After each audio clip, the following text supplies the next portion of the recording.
Bonjour François Morel. Bonjour. C'est la petite chanson de la vie, celle qui fait plaisir, qui donne envie d'être heureux, de regarder les feuilles aux arbres et le bonheur. Ça s'appelle La vie, titre provisoire. Et c'est un disque magnifique de chansons.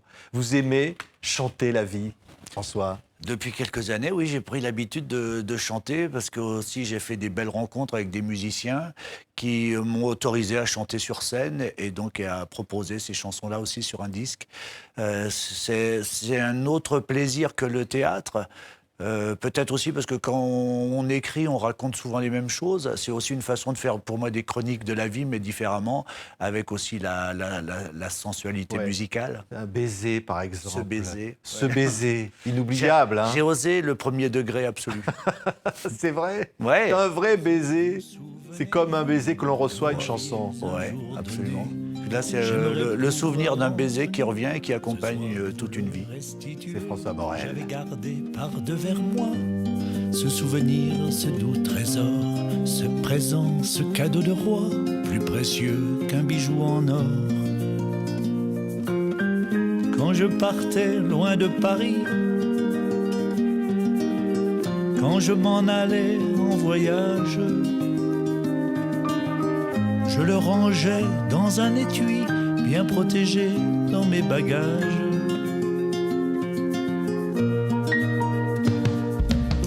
Ce doux baiser que j'ai gardé au bout des lèvres. On n'a pas envie de la quitter, cette chanson. C'est magnifique. Alors, vous êtes au vent de la mer.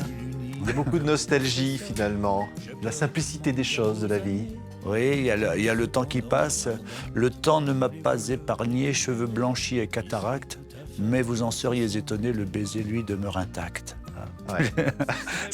C'était peut-être pour ces 4 vers-là que j'ai fait tout le reste autour.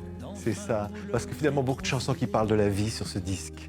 Tout simplement. Oui, c'est pour ça que ça s'appelle La vie. Ce sont les chansons qui ont décidé du titre.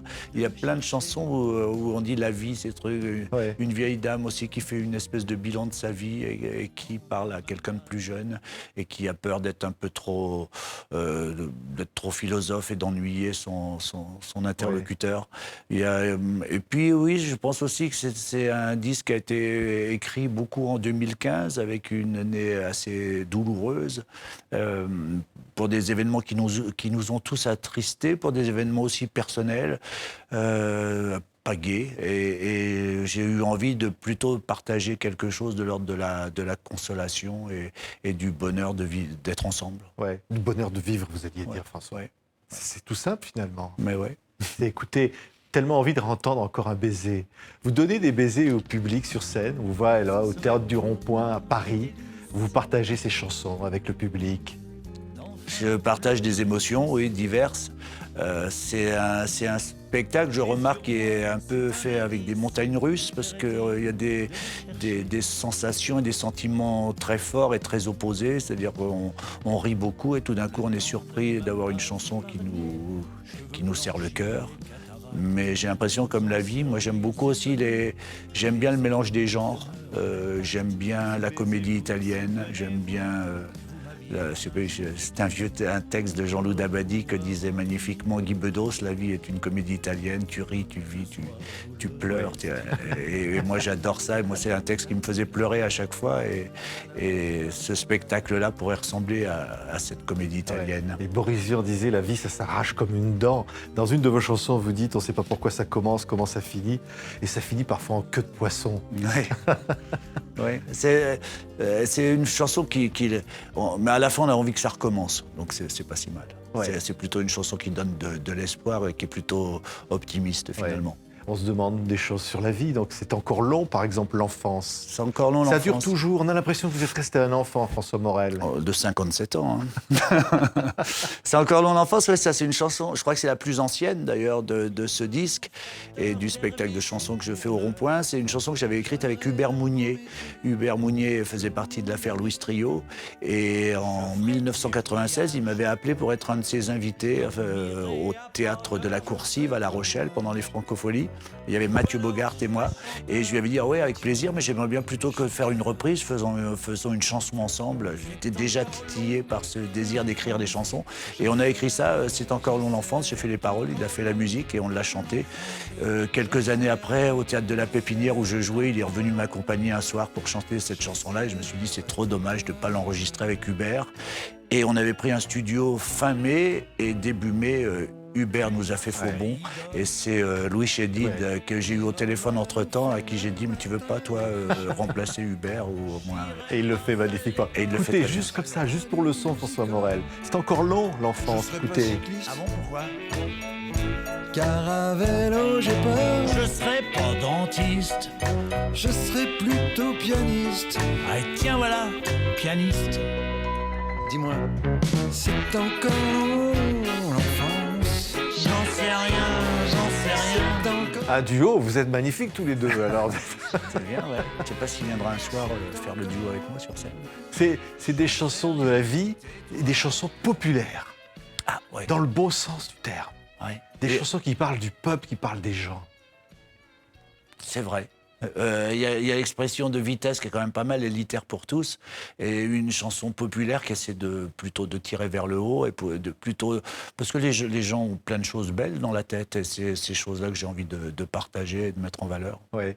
Par exemple, une chanson populaire, ce serait un vers de Hugo, de Victor Hugo, avec des refrains de Bernard Dimet. Ouais. Ça serait ça, une chanson populaire, Un mélange comme ça de belles références populaires, oui. Pour et, moi, et poétique aussi. ouais, oui. Populaire et très exigeant en même temps. Ouais. C'est aussi une espèce de respect vis-à-vis des gens à qui on parle et qui ont envie eux-mêmes d'être respectés, avec qui on a envie de partager des belles choses. Ouais. Et la chanson, elle dit, il n'y a pas plus chic qu'une chanson populaire. Ouais. C'est vrai. Je sais pas, en tout cas, je trouve une belle chanson populaire réussie qui accompagne toute une vie. On parlait tout à l'heure de Brassens qui peut accompagner toute une vie. Je trouve que c'est ça vraiment la chanson populaire, c'est celle qui, je sais pas, moi si je vais à Amsterdam, je pense tout de suite à des grandes chansons sur Amsterdam. Je pense à deux chansons d'ailleurs, je pense à Brel et je pense à Guy Béard. Si je vais à Sète, dans chaque rue, je pense à Brassens. Il y a plein de chansons, il y a plein d'endroits qui sont liés à des chanteurs. Tellement les belles chansons entrent dans nos vies d'une façon extrêmement intime. Écoutez, un extrait de Populaire C'est sur le parfois nouveau disque quelques de mots. François Morel. C'est parfois un adage, un poème chanté sur les échafaudages. C'est les congés payés, les premières vacances, un voyage à vélo vers l'estuaire de la Rance. C'est une tranche de pain et du Une saucisson chanson sec. qu'on a envie de fredonner comme une tranche de pain, un morceau de saucisson. On l'emporte avec soi, elle fait partie de notre vie, une C'est ce chanson. que j'aime bien, moi, de la chanson. Il y a maintenant des albums concept et tout ça. Mais moi, ce que j'aime bien, c'est la chanson qu'on peut chanter au volant de sa voiture ou sous la douche. C'est ça, une chanson pour moi. Ouais. Et en même temps, qui dit beaucoup de choses. On parlait de cette vieille dame qui revoit dans ses rêves un amour qu'elle n'a peut-être pas eu, assis quelque part au bord de la rivière. Oui, ça, c'est une chanson que j'ai pu écrire parce que je l'ai écrite pour quelqu'un d'autre. Il y a des fois, j'écris avec moins de pudeur quand c'est une commande. Et là, en l'occurrence, c'est une chanteuse qui s'appelle Nora Krief et qui m'avait demandé de lui écrire un récital de chansons. Et c'est plutôt une comédienne qui travaillait avec Sivadier, avec La Cascade. Et là, j'avais eu cette idée du petit préféré qui a oublié d'appeler au dernier moment, aux derniers instants de la vie d'une vieille dame, on imagine. Et j'ai l'impression que chacun se sent le petit préféré à ce moment-là quand je la chante en public. Ouais. La vie, la vie, la vie. 3 fois la vie. C'est encore plus fort. On a envie de le crier aujourd'hui. On a envie de dire la vie. Vous parliez de cette époque sordide. Vous dites la vie. Les chansons sont là, François Morel. Les chansons, le théâtre, le sourire, l'humour, et ouais, un peu de courage. Merci François Morel. Magnifique album, La vie, et c'est un titre provisoire, mais ça ne changera pas. En Allez, définitif. merci d'avoir été notre invité. Merci beaucoup.